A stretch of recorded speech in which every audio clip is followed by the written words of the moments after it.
ഈ ഒരു ഗുളികയുടെ കവർന്നാണ് കേട്ടോ നമ്മൾ ഇന്നലെ നല്ല ഭംഗിയായിട്ടുള്ള ഒരു കീ ചെയിൻ ഉണ്ടാക്കിയെടുത്തത്. അങ്ങനെ കീ ചെയിൻ ഉണ്ടാക്കിക്കൊണ്ടിരിക്കുമ്പോഴാണ് ഇതുപോലൊരു ഐഡിയ കത്തിയത്. എന്നാൽ പിന്നെ അത് ഇന്ന് ഉണ്ടാക്കി കളയാമെന്ന് വിചാരിച്ചു. അപ്പോൾ നമ്മളിത് 4 പീസ് ഇത് അതുപോലെ മുറിച്ചെടുക്കുന്നുണ്ട്. ഇനിയും ബാക്കിയുണ്ടെന്നേ അത് അവിടെ എടുത്ത് വെച്ചിട്ടുണ്ട്. വേറെ എന്തെങ്കിലും ആവശ്യത്തിന് എടുക്കാമല്ലോ. അപ്പോൾ നമ്മളിത് 4 കഷ്ണമായിട്ട് മുറിച്ചെടുത്തിട്ടുണ്ട്. അതിൻ്റെ ആ ഒരു ചെറിയ സീൽ ചെയ്തിട്ടുള്ള പോർഷൻ നമ്മളിത് അതിങ്ങനെ മാറ്റി കളയുന്നുണ്ട്. ആ കുഴി പോലത്തെ പോർഷൻ മാത്രം മതി കേട്ടോ.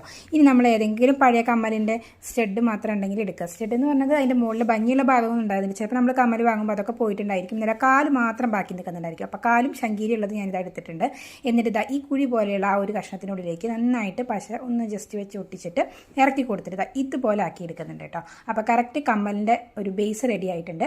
ഇനി ഇതിൻ്റെ മുകളിൽ ഞാൻ ഒരു ബ്ലാക്ക് ബാക്ക്ഗ്രൗണ്ട് അടിച്ചു കൊടുക്കുന്നുണ്ട്. ആ ഒരു ഷീൽഡിൻ്റെ മുകളിൽ നിറച്ച് ചുവന്ന മുത്തുകൾ നിറച്ച് കൊടുക്കുന്നുണ്ട്. എപ്പോഴും കറുപ്പും ചുവപ്പും കോമ്പിനേഷൻ ഒരു പ്രത്യേക ഭംഗിയാണല്ലോ. ഒത്തിരി ഇഷ്ടമാണ് കേട്ടോ. അപ്പോൾ കറുപ്പും ചുവപ്പും ഇഷ്ടമുള്ള കോമ്പിനേഷനുള്ളവരുണ്ടെങ്കിൽ ഒന്ന് കമൻറ്റ് ചെയ്തിട്ട് ഒരു ഹാർട്ട് കമൻറ്റ് ചെയ്തിട്ട് സപ്പോർട്ട് ചെയ്യുക. ഇനി നമ്മളിതാ ഇത് മറ്റേ ഒരു കവർ വെച്ചിട്ട് ഒന്ന് അടച്ചു കൊടുക്കുന്നുണ്ട്. നന്നായി പശ വെച്ചിട്ട് ഇതാ സംഭവം റെഡി ആയിട്ടുണ്ട്. അതുപോലെ രണ്ടാമത്തെ സ്റ്റഡ് ഉണ്ടാക്കി എടുത്തിട്ടുണ്ട്. അപ്പോൾ വീട്ടിൽ ഇടയ്ക്കെങ്കിലും ഒന്നൊരു ചേഞ്ചിന് വേണ്ടിയിട്ട് ഇട്ട് നോക്കാൻ പറ്റുന്ന ഒരു അടിപൊളി കമ്മൽ സെറ്റ് റെഡി ആയിട്ടുണ്ട്. നിങ്ങൾ ചുമ്മാ ഉണ്ടാക്കി വെച്ചാൽ പോരല്ലോ, ഒന്ന് ഇട്ട് നോക്കണ്ടേ. അപ്പോൾ ഇട്ട് നോക്കിയപ്പോൾ നല്ല അടിപൊളി ലുക്കായിട്ട് കിട്ടിയിട്ടുണ്ട്. അപ്പോൾ എന്തായാലും ഒരു വെറൈറ്റി ഒരു ചേഞ്ച് ലുക്കിലായിട്ടുണ്ട്. അപ്പോൾ ഇഷ്ടപ്പെട്ട ലൈക്ക് ചെയ്യാൻ മറക്കരുത്, സപ്പോർട്ട് ചെയ്യാൻ.